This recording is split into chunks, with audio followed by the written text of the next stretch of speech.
நாடு முழுவதும் மேற்கு தொடர்ச்சி மலையில் சுமார் 57,000 சதுர கிலோமீட்டர் பரப்பளவுக்கு சூழலியல் பாதுகாப்பு பகுதியாக மத்திய அரசு அறிவித்துள்ளது.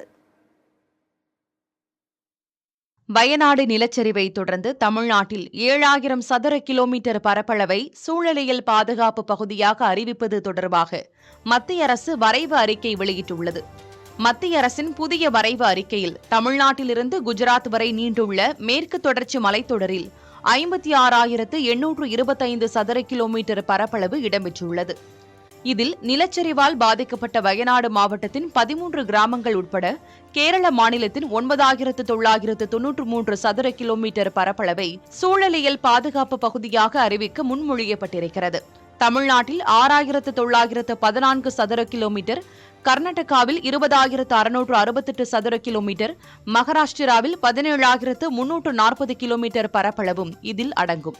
சூழலியல் பாதுகாப்பு பகுதியாக அறிவிக்கப்படும் இந்த பகுதிகளில் சுரங்கங்கள், கல்குவாரிகள், மண் குவாரிகள் அமைக்க தடை விதிக்கப்படும்.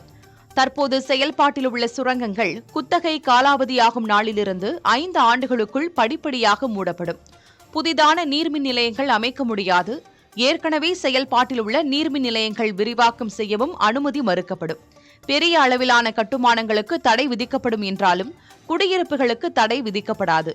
இந்த வரைவு அறிக்கை மீது 60 நாட்களுக்குள் பரிந்துரைகள் மற்றும் ஆட்சேபங்களை தெரிவிக்க தமிழ்நாடு, கேரளா, கர்நாடகா, மகாராஷ்டிரா, கோவை, குஜராத் ஆகிய மாநிலங்களுக்கு மத்திய அரசு உத்தரவிட்டுள்ளது.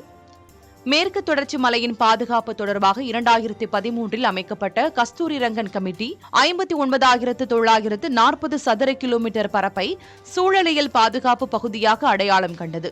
அதன் அடிப்படையில் இதுவரை 5 வரைவு அறிக்கைகள் வெளியிடப்பட்டு காலாவதியான நிலையில் தற்போது 6வது வரைவு அறிக்கையை மத்திய அரசு வெளியிட்டுள்ளது.